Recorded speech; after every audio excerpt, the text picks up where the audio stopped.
Initiating System 1.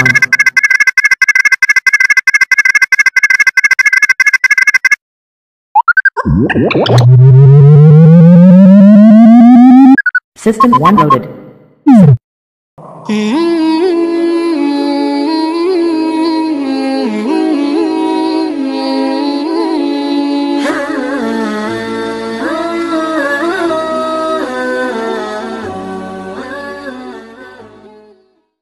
Nggak mungkin ada sesuatu yang berdiri sendiri. Nggak ada api, nggak ada asap kalau nggak ada api. Kecuali knalpot motor, cuma asap doang, nggak ada apinya tuh. Tiap ada asap mestilah ada api. Ini kan hal yang integral. Sama juga kalau kita bicara pelacuran, perempuan mulutnya kita umelin. Padahal kan orang bisa dagang gara-gara ada yang beli. Ya, dimanapun orang bisa dagang kalau ada yang beli kita nggak omelin tuh. Yang dagang setengah mati kita omelin. Kita suka pincang menilai memang. Oleh karena itu perlu kerja terpadu. Yang demo terusin menyampaikan aspirasi. Yang Pemda lewat wewenangnya. Kerja perlu terpadu antar semua kita dalam membangun filter buat masyarakat, bangsa dan negara yang kita cintai ini. Apalagi tadi tuh lagi seleksi menteri nih. Pak.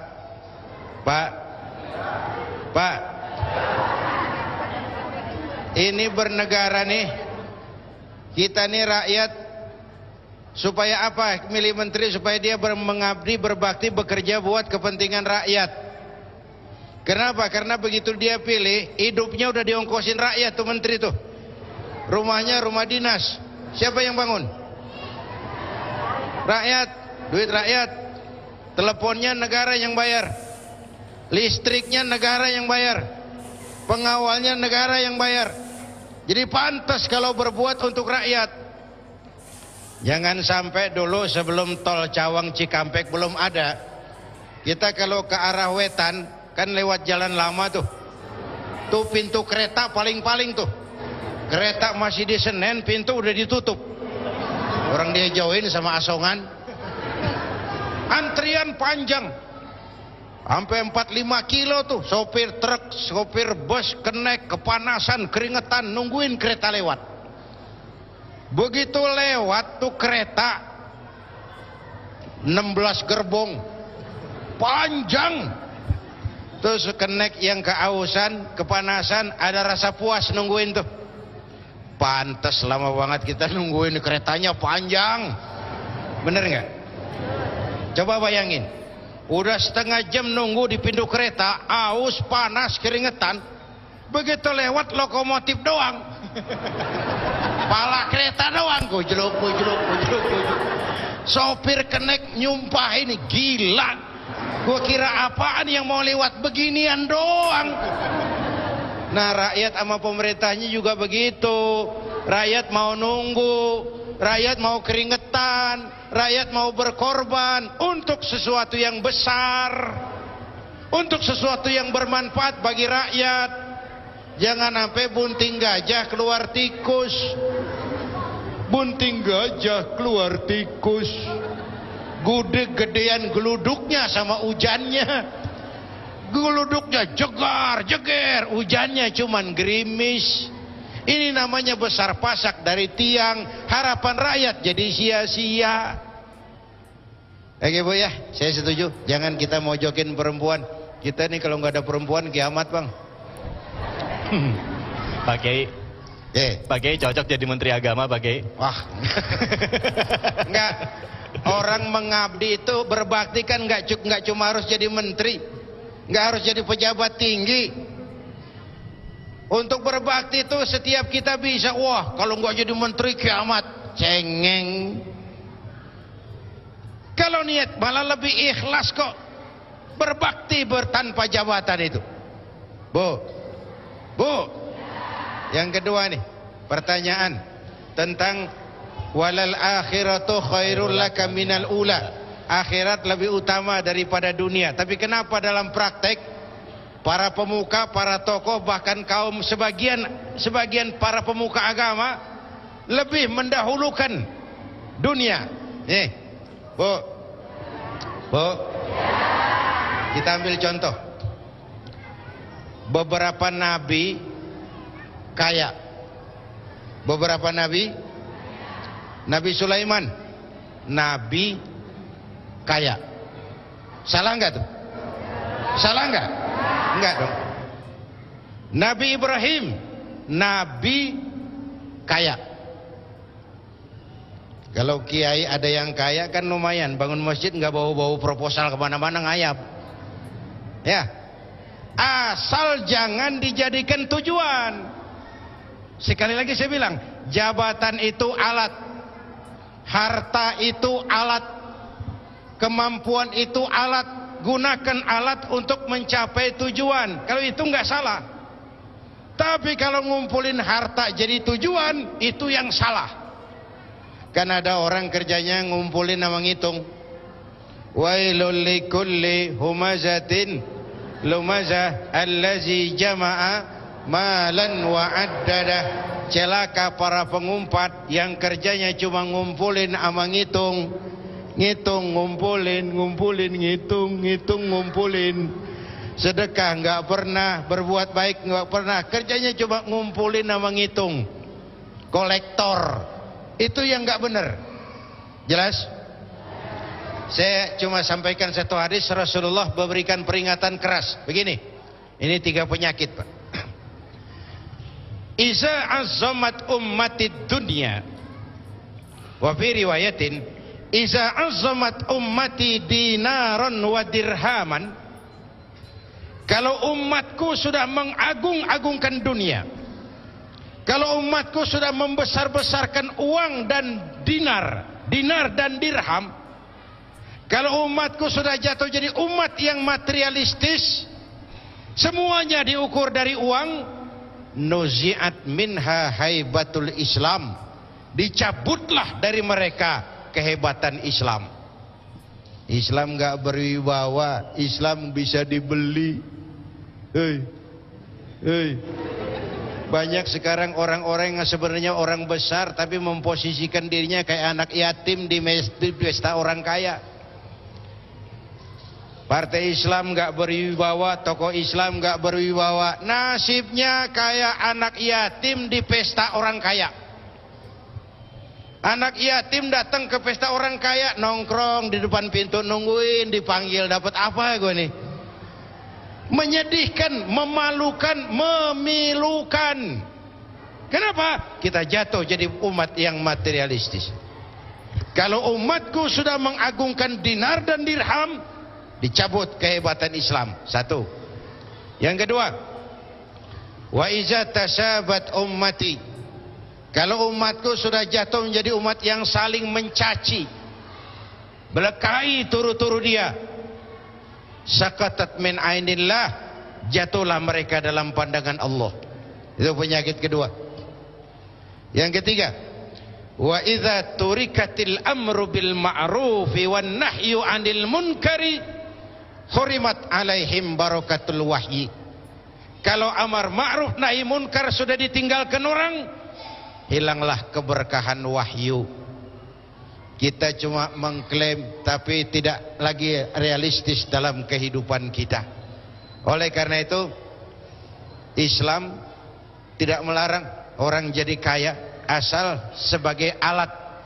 Memang Rasulullah pernah doa, ya Allah, hidupkan saya dalam keadaan miskin, matikan saya dalam keadaan miskin, dan kumpulkan saya di akhirat bersama golongan orang-orang miskin.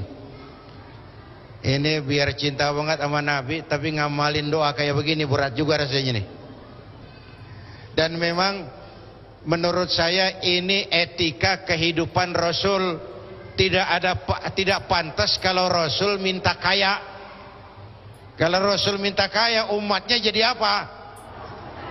Tapi untuk umatnya beliau ngajarin apa? Nih, al-mu'minul qawiyyu ahabbu ilallah minal mu'minid dha'if. Orang mukmin yang kuat lebih disukai Allah dari orang mukmin yang lemah. Kuat ini kuat apanya? Kuat semuanya. Kuat kuat pendidikannya, kuat ekonominya, kuat ikatan sosialnya, kuat nilai-nilai budayanya, kuat dan kuat. Orang mukmin yang kuat lebih disukai Allah daripada orang mukmin yang lemah. Jadi sinyalemen Anda tadi ada benarnya, tapi saya mengatakan kalau itu sekedar alat untuk mencapai tujuan, maka itu tidak salah. Tapi kalau itu tujuan, itu yang salah. Pantas saja Islam mengajarkan kalau mau berumah tangga itu kan dimulai dari milih jodoh ya. Milih jodoh itu ukuran paling utama adalah seiman. Itu dulu yang penting. Soal harta belakangan tuh. Soal keturunan belakangan. Seiman dulu. Karena kalau sudah berangkat dari seiman, kedepannya tuh enak. Yang bini senengin, laki senengin, Allah sukai. Tapi kalau berangkat dari perbedaan iman, udah berat kesananya. Mendayung menentang arus namanya. Jatuh itu. Yang kedua adalah hal mendidik anak. Begini, anak soleh itu dambaan kita semua. Anak soleh itu harapan kita semua. Sebagai manusia kita terikat oleh sunnatullah. Mulai dari milih jodoh, pergaulan di rumah tangga yang dimakan oleh ma bapaknya, ya, itu sudah proses pembentukan ke arah anak soleh. Jangan lupa itu. Anak soleh bukan dimulai setelah anak ngejedok, bukan. Dari cikal bakalnya. Coba, kalau yang dimakan makanan haram, yang diminum minuman haram, tuh anak nanti bagaimana jadinya? Dimulai dari awalnya. Maka bahkan dalam Islam, suami mau bergaul sama istri kudu baca doa. Bener nggak? Coba pikirin, ngapain sih pakai baca doa dulu, kan ribet banget itu. Udah bini sendiri, waktunya terbatas. Itu sudah awal proses pembentukan anak soleh. Terjadi kehamilan, ada tafaul, dibacakan surah Yusuf segala macam, mengarah kepada pembentukan anak soleh. Ma fil aba fil abna, dimulai oleh orang tuanya. Lalu lahir anak ke dunia. Pertama disambut dengan suara azan. Benar itu? Benar. Apa kok begitu?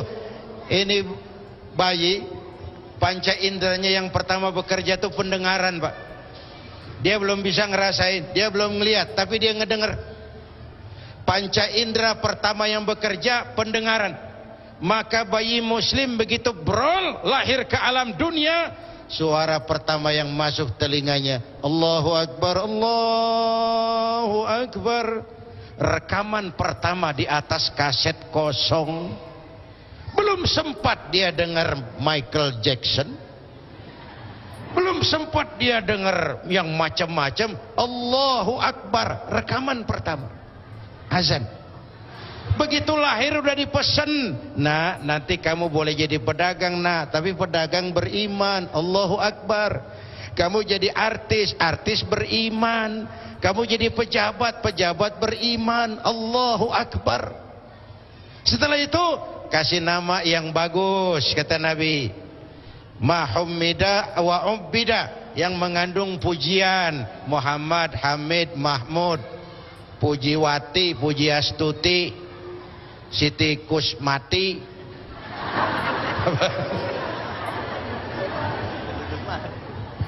Au-ubbida, yang mengandung kehambaan. Abdun ditambah salah satu asmaul husna, Abdul Hayy, Abdul Ghani, Abdul Rahim. Nama yang bagus. Tapi yang terpenting yang ketiga, wa ayyu attibahu, mendidik. Nama yang bagus nggak banyak menolong kalau pendidikannya nggak benar. Di mana pendidikan dimulai? Al-bait madrasatul ula. Sekolah adalah, rumah tangga adalah sekolah yang pertama. Gurunya mak bapaknya. Belum dia kenal TK, dia kenal rumah tangganya. Gurunya ibu bapaknya. Kalau kita orang tua bangun pagi jam 7, insya Allah anak kita jam 8. Jangan suruh dia sembahyang subuh.